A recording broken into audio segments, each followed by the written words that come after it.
नमस्कार. सांगली मिरज आणि कुपवाड शहर महानगरपालिकेची निवडणूक येत्या काही महिन्यांमध्ये होणार आहे. या संदर्भातली प्रभाग रचना जाहीर झालेलीच आहे आणि यानंतरची येणारी जी प्रक्रिया आहे ती म्हणजे आरक्षण. पुढच्या महिन्यामध्ये 9, 10, 11 तारखेला या महानगरपालिकेच्या प्रभागांचं आरक्षण पडणार आहे. त्या उमेदवारांचं आरक्षण जाहीर होणार आहे. परंतु त्याआधीच आपण प्रभागातील माझं विजन या कार्यक्रमाच्या माध्यमातून या सांगली मिरज आणि कुपवाड शहर महानगरपालिका क्षेत्रातील जे इच्छुक उमेदवार आहेत, जे नव्यानं या निवडणुकीला सामोरे जाणार आहेत, अशा इच्छुक उमेदवारांना एक व्यासपीठ देण्याचं काम या कार्यक्रमाच्या माध्यमातून करतात. आणि सांगली असेल, मिरज असेल, कुपवाड असेल, या प्रभागातील या महानगरपालिका क्षेत्रातील अनेक प्रभागातील जे उमेदवार आहेत ते उमेदवार कोणकोणत्या मुद्द्यांना घेऊन लोकांसमोर जाणार आहेत, त्या प्रभागातील असे कोणकोणते मुद्दे आहेत जे लोकांच्या आयुष्याशी निगडीत आहेत आणि मूलभूत गरजांशी निगडीत आहेत, आणि या मुद्द्यांना घेऊन ते कशा तऱ्हेनं जनतेसमोर जाणार आहेत या संदर्भाचा उहापोह या कार्यक्रमाच्या माध्यमातून आपण करत आहोत. आज आपल्याबरोबर आता प्रभाग क्रमांक 8 मधून निवडणूक लढवणारा एक उमदा, तरुण, तडफदार एक कार्यकर्ता म्हणायला हरकत नाही, एक उमेदवार म्हणायला हरकत नाही, स्वप्नील औंधकर आपल्या बरोबर सध्या आहे. नमस्कार. खरं पाहायला गेलं तर तुमची आई या महानगरपालिकेमध्ये सभापती म्हणून त्यांनी काम केलं आहे. म्हणजे तशी तुमची राजकीय पार्श्वभूमी थोडीफार तुम्हाला आहे आणि यामुळेच या क्षेत्रामध्ये तुम्ही येत आहे. कारण तुमचं राजकीय क्षेत्र सोडलं तर तुम्ही उद्योगपती म्हणून खूप नावारूपास आलेला आहात. अनेक पातळ्यांवर म्हणजे हॉटेलिंगचा व्यवसाय असेल किंवा रेल्वेशी संबंधित जे तुमचे उद्योग आहेत त्या संदर्भात तुम्ही काम करताच आहात. परंतु हे सामाजिक काम आहे. खरं तर राजकीय क्षेत्र हे खरं तर बघायला गेलं स्थिर नसते. परंतु अशा एका अस्थिर असणाऱ्या क्षेत्रात का तुम्ही वळत आहे? महत्वाचं म्हणजे माझी आई 2014ला महानगरपालिकेमध्ये निवडून आली होती. त्यामुळे एक वारसा म्हणतो आपण किंवा एक समाजकार्याची आवड, घरात दररोज असणाऱ्या अडचणी, प्रश्न, लोक यायची, लोकांचे पाण्याचे प्रश्न असायचे, गटरीचे प्रश्न, हे बारीक सारीक मुद्दे आहेत. ह्या मुद्द्यांसाठी लोक आपल्याकडे येत होती. ती लोकांना काम करण्याचा आनंद मिळायचा. तुम्ही बघायचो की बाकीच्या दुसऱ्या कुठल्या सुखात सुख नाही, एवढं त्यामधून मिळतंय. मग एक आवड निर्माण झाली. शिक्षण चालूच होतं. आज माझं वैयक्तिक मला शिक्षण तर BE, MBA, MTech लॉ देखील झालेलं आहे. पण सगळीच जण शिक्षण एवढं असून आणि मी जर कुठं तर आज नोकरीच्या प्रभावासाठी जर गेलो तर सगळ्यांनी हाच विचार केला तर आपल्या लोकांसाठी, समाजासाठी आपण काहीतरी काम केलं पाहिजे, समाजाची काहीतरी आपण देणं लागतो, ही मानसिकता ठेवून लोकांना जर आपल्यामुळे जर फायदा होत असेल, लोकांच्या जर आपण जर कामी आलो तर त्यासारखं दुसरं सुख नाही.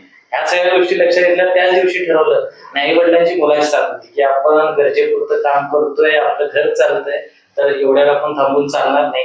आपला शेजारचा माणूस कसा मोठा होईल, आपली जवळची माणसं कशी मोठी होती, इकडं आपण लक्ष दिलं पाहिजे आणि आपल्या लोकांसाठी आपल्याला काम करायचं. हीच भावना ठेवून आपण म्हणलं की समाजकार्यासाठी उतरायचं. आज जयंत पाटील साहेबांचं मार्गदर्शन होतं. सगळं जिल्ह्याचे शहर अध्यक्ष संजयजी बजाज यांचं आपल्याला नेहमी मार्गदर्शन लागलंय.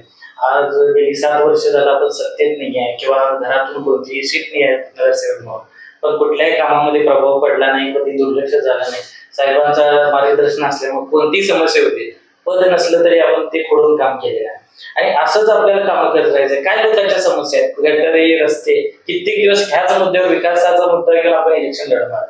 माझं म्हणणं असं आहे की हे मुद्दे आता राहिलेले नाही आहेत. ही गरज होती, ही संपली पाहिजे. त्याच्या पुढच्या विषयावर आपण कधी पण चर्चा केली पाहिजे की ग्रंथालय कसं करता येईल. आपल्या लोकांना उठलं शिक्षण झालं की पुन्हा निघून जायला का जायला लागतं, इथं का आपण करू शकत नाही. आज सांगलीसारखी एवढी सुंदर चांगली म्हणतो आपण, आज आपल्याकडे नदी आहे, पाणी आहे, चांगलं वातावरण आहे, सगळ्या सोयी आहेत. असं नाही की कुठल्या गोष्टी आपल्याला दाखवत आहेत, मग का आपण मागं पडतो. आणि असं झालं आता तुम्ही म्हणला की स्तर, आज राजकारणाचा स्तरच हा जो खालवला असल्यामुळं नवीन पिढी ह्यामध्ये यायला घाबरते साहेब. म्हणजे अक्षरशः जर विचार केला, नको म्हणतात की नको राजकारण हे चांगलं नाही, इथं लोकांवर टीका टिप्पणी, खालच्या पद्धतीने जाऊन पैशाशिवाय इलेक्शन होत नाही, हे लोकांचं मानसिकता झाले. आपल्याला बदलायचं, आपल्याला आपल्या लोकांसाठी काम करायचं आहे. नवीन माणूस, शिकलेला उमेदवार, सुशिक्षित, वेगवेगळ्या विचारांची लोक यामध्ये आली पाहिजे. तर नवीन या राजकारणामध्ये काहीतरी रस राहील, आपल्या भागाचा विकास होईल, तर लोकांचा कुठेतरी आपण सत्कर्मी मार्गी लागेल की म्हणायला काय अर्थ.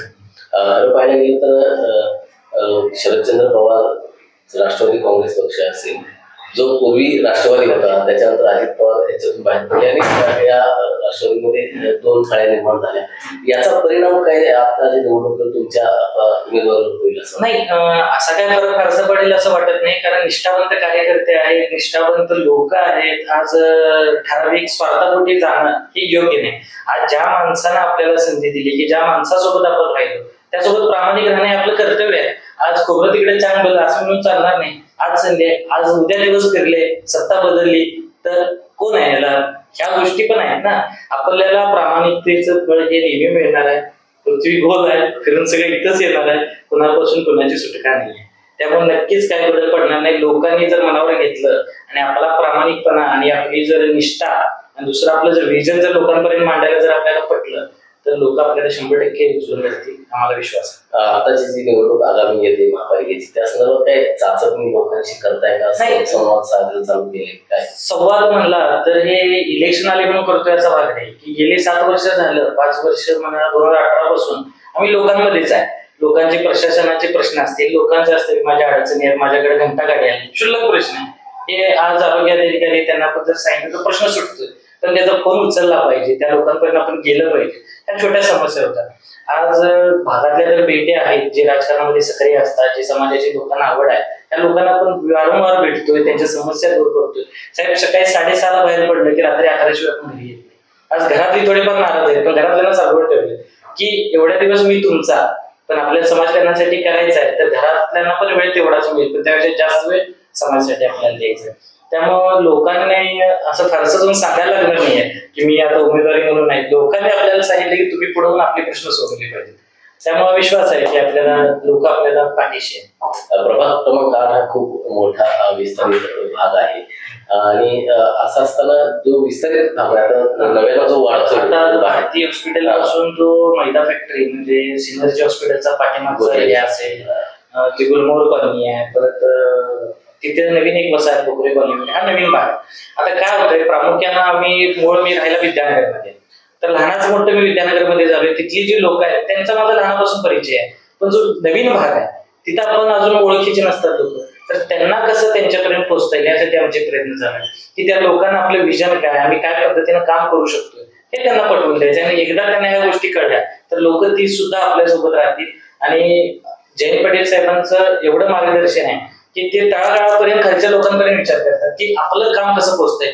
आज महाआरोग्यासारखं मोठं शिबिर एवढं राबवलं जाते साहेबांचं की नेत्रदान असते, म्हणजे लोकांचं डोळ्याचं तपासणीचं ऑपरेशन असू दे, मोफत चष्मे असू दे, कॅन्सर असू दे, कुठलंही ऑपरेशन असेल, लहान मुलांचं हृदयाला होल असेल, काही असू दे, कुठल्या राजकीय हेतूसाठी नाही की एक कुठून तरी उपक्रम राबवून काहीतरी करून योजनेत बसवून नसेल तर ट्रस्ट कडून पैसे उभा करून लोकनिधीतून काही करून पण त्याला आम्ही उपचार केल्याशिवाय बसत नाही. म्हणजे हे विजन आहे. म्हणजे समाजकार्याबद्दल तेवढे एखादा लहान मुलाचं हृदयाला होल होतं, आमचे आरोग्य दूत आयुर्वेद आमचे पक्षाचे ते पुढे नेहमी काम करत असतात. तर त्यांचं जर तुम्ही ऐकलं तर ते दिवस रात्र त्यासाठीच काम करतात.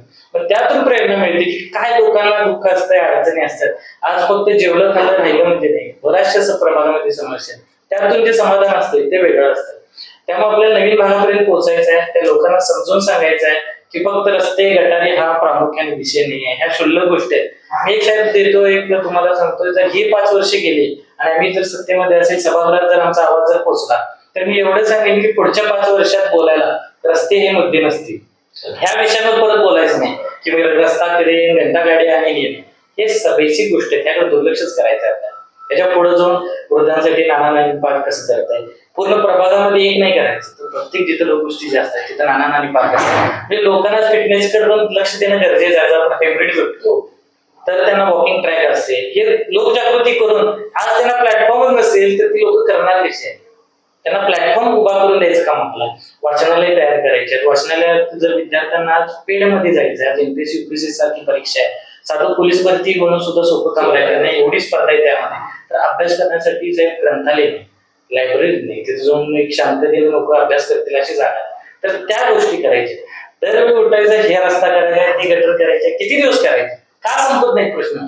चांगल्या दर्जाचं जर आपण काम केलं तर परत उठून तीच रस्ता करायची आपल्याला गरज लागली नाही पाहिजे. साहेब आज कोणाला मला टीका करायची माझा स्वभाव नाही, पण विद्यानगर सारख्या भागामध्ये स्थानिक एकही उमेदवार नसल्या कारणामुळे आज भाग एवढा वंचित राहिलाय, ना कोणी नगरसेवक येतोय, ना कुठला रस्ता होतोय, ना कुठलं नाही, रस्त्याकडे पूर्णपणे दुर्लक्ष. आज लोक कंटाळले, त्रासलेत आणि मूळ ते राहायला लांब असल्यामुळं लोक त्यांच्यापर्यंत पोहोचू शकत नाही. मग ते अडचणी सांगणार कसं, आणि लोक फोन उचलत नाही. मग यांच्यासाठी आम्हाला तळमळीनं जायलाच लागते. आणि असं म्हणून चालत नाही मी नगरसेवक नाही, मी तुमच्यासाठीच आहे. आणि आज आपल्या भागातील कर्मचारी आहेत ते पण संमतीत असल्यामुळे तेही देखील काम करतात. त्यामुळे प्रभागातील लोकांना अडचणी होती आपल्या परीनं, पण जोपर्यंत पद आहे तर पदाला किंमत आहे. अशा कोणकोणत्या समस्या आहेत की ज्या जास्त जे महत्वाच्या आहेत आणि आतापर्यंत पूर्ण झालेल्या तुम्ही करणार? आता जर आपल्या भागामध्ये बघितलं तर अजून जुन्या भागातलेच रस्ते आज अखेर झाले नाही. तर नवीन विस्तारित भाग आहे. आज बघितलं तर आमच्या इथे सत्यसाई नगर आहे, ज्ञानेश्वर कॉलनी आहे, गणेश कॉलनी आहे. त्या भागातले रस्ते किती होणार? आज गुंटेवाडी भाग आहे मान्य आहे, पण त्या भागात देखील ती सुद्धा लोक राहतात म्हणजे काय त्यांचा काय गुन्हा आहे का त्या भागात राहतो? आज आपण जर स्थानिक प्रश्न सोडवले तर आपण कुठला तर फंड आणून त्या ठिकाणी रस्ता करून देऊ शकतोय, लोकांचे प्रश्न भागवू शकतोय. त्या प्रामुख्याने रस्त्याचा विषय आहे. पाण्याची टाकी जयंत साहेब यांच्यामुळे प्रयत्नातून ती झाली होती, पाणी बऱ्यापैकी पोहोचते, पण काही भागामध्ये कमी दबावामुळे पाणी पोहोचत नाही. तर तिथली पाईपलाईनचे वगैरे असे छोटे मोठे विषय आहेत ते संपवणं. घंटागाडी नवीन भागामध्ये रस्ताच नसल्यामुळे घंटागाडी पोहोचू शकत. मग प्रामुख्याने रस्ता केला पाहिजे, घंटागाडी पोहोचायला तयारच आहे ती होईल. आणि आता जो अंडरग्राऊंड ड्रेनेजचा जो प्रकार झाला पूर्ण भागामध्ये, तिथं जे अंडरग्राऊंड ड्रेनेज केलं ते पॅचवर्कचं काम होतं, ते सुद्धा लोकांनी करून घेतले नाही. आज चेंबर म्हणला तर गाडी जर फोर व्हीलर जायची म्हणजे तर चेंबर टेकायला लागेल, लोक फोर व्हीलर काढू शकत नाही. मग काय उपयोग आहे ह्या लोकांचा विकास? आज पाऊस पडला तर गाडी जाऊ शकत नाही. आज जाताना शाळेची मुलं पडायला लागले, ऍक्सिडेंट इतके व्हायला लागले आमच्या भागामध्ये, कारण चेंबरची हाईट जास्त असल्यामुळे आणि ते कामाला जे उकरल्यामुळे एवढी माती झाली आहे. मध्ये आम्ही आंदोलन केलं, रस्त्यावर बसलो लोकांसाठी की काहीतरी याचा प्रश्न मिटवा. तर जिथं करतोय तेवढंच पॅचवर्क करताय, म्हणजे दररोज उठून आपण हे केलंच पाहिजे का? नाही, आम्ही लोकांसाठी करायला पण तयार आहे, पण तुमचं ज्यांनी जे कॉन्ट्रॅक्ट घेतले त्यांचं काम आहे का नाही, प्रशासन काय करतंय, मग हे विचारणारच कोण नसेल आणि ह्यात मिली बघत असेल तर आपण काहीच करू शकतो.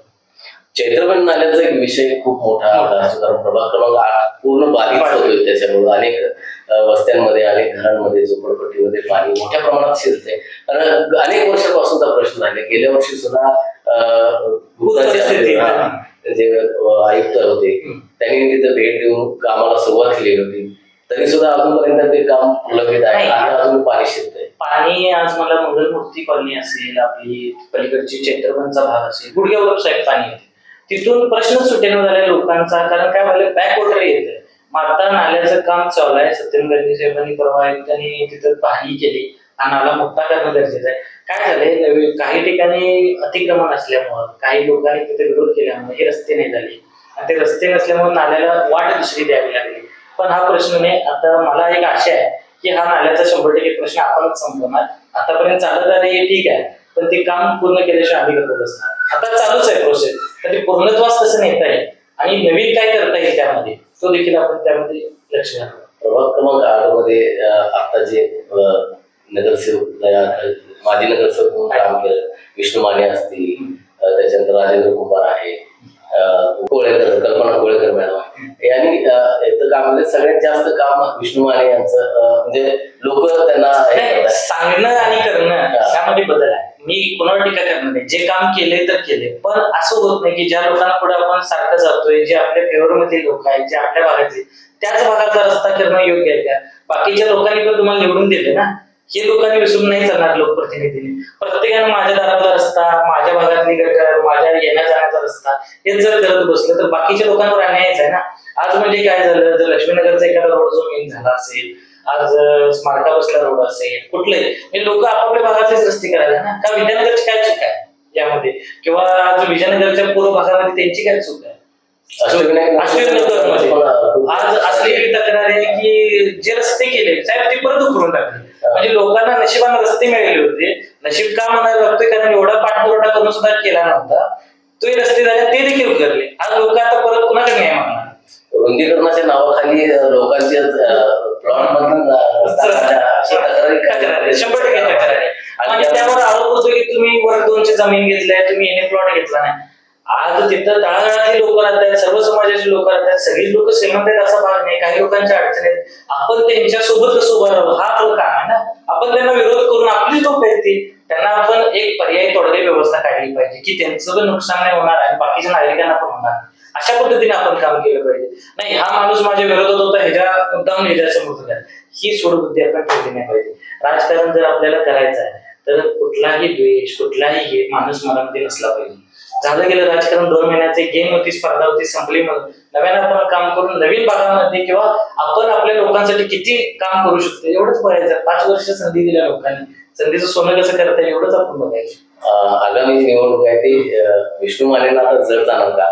कारण 8 नंबर मध्ये इतके उमेदवार, इच्छुक उमेदवारांची संख्या वाढलेली आहे, सामाजिक कार्यकर्ते उभं राहायला तयार आहेत, तर त्यांना ही निवडणूक खरंच जड जाईल. 100% जड जाणार. लोकांमध्ये नाराजगी आहे तर ती देखील दिसेल, आणि जर त्यांना वाटत असेल की त्यांची कामं लोकांपर्यंत पोहोचले तर हा त्यांना पॉझिटिव्ह पॉईंट देखील असेल. पण लोक आज हुशार झालेले आहेत साहेब, सोशल मीडिया एवढे ऍक्टिव्ह झालेले आहे. पूर्वीसारखं होत नाही पाटील करते मनमानी घरापर्यंत रस्ता केला, तो फक्त कागदपत्रेच रस्ता झाला, तो दिसला नाही, म्हणजे ऑन साईट नाही. आता होत नाही तसं. लोक लगेच माहिती अधिकार मागवतात, लोकांत जनजागृती झालेली आहे. माझं आज एक लोकांना म्हणजे सर्वांना आव्हान आहे, आज आपण एखादा नारळ जरी मार्केटमध्ये घ्यायला गेलो तर त्यात पाणी आहे का तपासून बघतो. म्हणजे शिल्लक 10 रुपयाची वस्तूला आपण विचार करतो, तर प्रभागातील एखादा उमेदवार निवडून देताना आपण का चाचपणी करत नाही? आज आपण उमेदवार शिक्षित आहे का शिक्षणाचा मी मुद्दा घेऊन बसतो की एखादा शिकलेला माणूस किंवा ज्याला त्याचा अनुभव तोच माणूस प्रभावीपणे मुद्दा मांडू शकतो किंवा करून घेऊ शकतो. आज जर कोण केलंच नाही, जर अंगठे पात्र जर राजकारणामध्ये आली आणि पैशाची जोरापोटी आली तर होणार नाहीत ना गोष्टी. कामं होणं लोकांचा हा सगळ्यात मोठा भाग आहे. त्यामुळे माझं सगळ्यांना सुशिक्षित उमेदवारांना किंवा लोकांना आव्हान आहे की उमेदवार निवडताना 2 वेळा विचार करा. कुणालाही करा, मी म्हणत नाही की मलाच करा, पण तुम्ही चेक करा की हे पात्रते योग्य आहेत का. शहानिशा करा, तुमच्याकडे भरपूर वेळ आहे. असं नाही की आज उमेदवारी डिक्लेअर झाली तर तुमच्याकडे वेळ आहे. हा माणूस आपला प्रश्न मांडू शकेल का, हा माझ्या एका हाकेसाठी येईल का, माझे काम करेल का, ही गोष्टीची पहिला शहानिशा करावी, मगच त्यांनी मतदान करावं. नाहीतर 500, 1000 कोटीसाठी आज सत्ताधाऱ्यांनी हेच करून ठेवलं, रेटच काढायला चालू केला. जर आपण बातम्या बघतोय, माझ्या वाचनात पण बरोबर, कोण 500 म्हणते, 1000 म्हणते, कोण 3000 रेट काढते. आज लाडकी बहीण योजनेच्या नावाखाली लोकांना दुर्लक्षित करून त्यांची वाट बदलली जाते. आज बिहार इलेक्शनसाठी 10,000 रेट काढला. म्हणजे काय करत आहे, इनडायरेक्टली लोक जे लपून पैसे देत होते आज तुम्ही उघड पैसे द्यायला, आणि जनतेचेच पैसे जनतेला द्यायला ना. काही विकास कामाच्या मुद्द्यावर तुम्ही लढा ना कधी. माझं सर्वांना आव्हान काय, कामं करा, कामाच्या मुद्द्यावर लढा, लोक तुम्हाला निवडून देते. उगीच पैसे देऊन ह्या गोष्टी होत नाही. वार्ड क्रमांक 8 मध्ये जे आता जे नगरसेवक आहे ते नगरसेवक पण पद घोषवत आहेत आणि दुसऱ्या बाजूने कॉन्ट्रॅक्टर म्हणून पण काम करतात, असा तऱ्हेचा आरोप पण होतो. नाही 100% आरोप असं पण नाकारू शकतच नाही. कारण काय झाले, रस्ते निधी मंजूर करणार मी, माझाच माणूस घेणार कॉन्ट्रॅक्ट, माझाच नातेवाईक, माझीच लोक, हे सगळं आमचीच लोक करणार आणि कामं पण देणार आमच्याच माणसाला. म्हणजे कोण ऑब्जेक्शन काढणार कोण नाही, विचारणार कोण नाही. इकडून पैसे घ्या, टक्केवारीचा कारभार चालू आहे. खोटं म्हणणार नाही, कुठेही तुम्ही चौकशी करा. स्वतःच घर भरणं चालू आहे, लोकांसाठी नाही. मी म्हणतो तुम्ही भरा, आपण खाण्याला पण प्रमाण आहे. लोकांची कामं करा ना, कामं करा, लोकांना 4 कामं वाढवून घ्या. बाकीचे लोक पण आहेत प्रभागातील, सर्वसामान्यांना काम द्या ना तुम्ही. लोकांना 1500 रुपये लाडकी बहीण म्हणून हातात देण्यापेक्षा त्याच्या हाताला रोजगार द्या. लोक प्रभावीपणे दुप्पट काम करतील. आज जर मुरुमच माझा, रस्ताच माझा, ट्रकच माझा, ह्या सगळ्या गोष्टी करायला तर होणार नाही. शरदचंद्र पवार राष्ट्रवादी पक्ष आता आगामी निवडणुकीमध्ये कशा तऱ्हेनं कुठल्या मुद्द्यांना घेऊन ही निवडणूक लढवणार आहे? नाही, कायम जे शरद पवार साहेब असतील, जयंत पाटील साहेब आमचे मार्गदर्शक जे असतील, कायम विकासाच्या मुद्द्यावर राजकारण करायला आहे. कुठल्या जातीपाती, कुठल्या ह्या गोष्टीवर माझं सगळ्यांना आव्हान आहे की तुम्ही जातपात पक्षपात न करता निवडणूक लढवावी. कारण काय होतंय, साहेबांचं काय मार्गदर्शन आहे की आपली योजना असेल, आपला काय उपक्रम आहे हे लोकांपर्यंत पोहोचला पाहिजे. आज लोक आहेत म्हणून आपण आहे. आज आपण ह्या आविर्भावात राहिलं नाही पाहिजे की मी मोठा माणूस आहे त्याबद्दल. आपल्या लोकांची कामच करून कधीही मोठं व्हायचं. त्यांच्या कामासाठी काय करा साहेब, आज देखील सांगतात की तुम्ही कोणतंही काम घेऊन या, मी कुठे जरी असते एका फोनवर काम होते साहेब. आज म्हणलं तर सत्ता नाही आहे, तर साहेबांचं तेवढं आहे की साहेबांनी जोडलेली माणसं आहेत की आज आपली कामं होतात, त्यातच समाधान आहे. आणि 100% सांगतो ह्यावेळी परिवर्तन घडणार आणि बदल साहेब घडून आणणार. आज लोक खालच्या पातळीवर जाऊन टीका करायला सगळ्या गोष्टी आहेत, पण कुठेतर संयम आहे, संयमाचं उत्तर नक्की. आगामी निवडणुकीसाठी तुम्ही आता उमेदवार म्हणून शरदचंद्र पवार पक्षाकडून उमेदवारी मागितली आहे आणि त्या अनुषंगाने तुमचं भूमिका पण चालू राहिलेली, वाटचाल पण चालू राहिली आहे. असे काही लोकांशी आता संपर्क साधताच आहात तुम्ही, त्यांच्याशी संवाद साधताय, अनेक विस्तारित भागामध्ये तुम्ही आता सध्या फिरताय. अनेक मूलभूत गरजा ज्या आहेत, पाणी असेल, गटार असेल, रस्ता असेल, तुम्ही म्हणताय एका बाजूने की या रस्ता गटार या मूलभूत गरजा भविष्यामध्ये या मुद्द्यांवर बोलावं लागणार नाही, परंतु आता जो या ज्या समस्या सध्या भेडसावत आहे त्या समस्यांच्या पाठीमागून कुठेतरी आता जे माजी नगरसेवक म्हणून त्यांनी काम केलं त्यांची भूमिका कुठेतरी ढिली पडली. 100%. आज तुम्ही ज्या मोठेपणाने सांगताय की मी एवढी कामं केली, मी एवढा निधी आणला, डिप्युटी सिस्टम आणला, इकडून आणला, आणि का आणलाय तर तो लोकांना दिसत का नाही? आणि गेली 15 वर्ष असतील, 5 वर्ष नगरसेवक असतील, का तुम्हाला लोकांना सांगावं लागते मी काम केले? तुम्ही जर काम केलं तर ती लोकांना दिसेल ना. लोक, जनता काय मूर्ख नाही आहे, लोकांना कळतंय की कोणी काम केलंय कोणी नाही. स्वतःच्या स्वार्थापोटी आणि टक्केवारीसाठी काम करणाऱ्याला लोक नक्कीच धडा शिकवते. आणि आज ह्या स्थानिक म्हणजे स्टँडिंगचे नगरसेवक होते यांचं दुर्लक्ष झालं आणि हे झाले हे लोकांनी नागरिकांनी मान्यच केले आणि त्याचं उत्तर येणाऱ्या महानगरपालिकेला जनता नक्की दाखवेल असं मला वाटतं. नक्कीच हे होते स्वप्नील औंधकर, जो तरुण तडफदार एक उद्योगपती म्हणायला हरकत नाही आणि त्यानिमित्तानं उद्योग करत करत मला काहीतरी समाजासाठी करायचं आहे, समाजाची सेवा करायची आहे आणि ती सेवा करायची असेल तर राजकारण हे महत्वाची पायरी ठरू शकतं आणि म्हणून या राजकारणाच्या द्वारे मला समाजामध्ये पोहोचण्यासाठी वाव आहे, समाजाची सेवा करण्यासाठी वाव आहे आणि तो या नगरसेवक पदाच्या निवडणुकीच्या माध्यमातून मिळवण्याच्या अपेक्षेनं स्वप्नील औंधकर आगामी जी सांगली मिरज कुपवाड शहर महानगरपालिकेची निवडणूक आहे या निवडणुकीमध्ये शरदचंद्र पवार राष्ट्रवादी काँग्रेसच्या वतीनं उमेदवार म्हणून पहिल्यांदाच ते निवडणूक लढवणार आहेत. त्यांना ही निवडणूक खूप चांगल्या पद्धतीनं चांगली जावो, त्यांना उमेदवार म्हणून मतदार आहेत त्या मतदारांनी त्यांना पसंतीचं मतदान करावं आणि त्यांना महानगरपालिकेच्या सभागृहामध्ये पाठवावं अशा तऱ्हेची अपेक्षा आपण व्यक्त करूया आणि इथंच थांबूया. नमस्कार.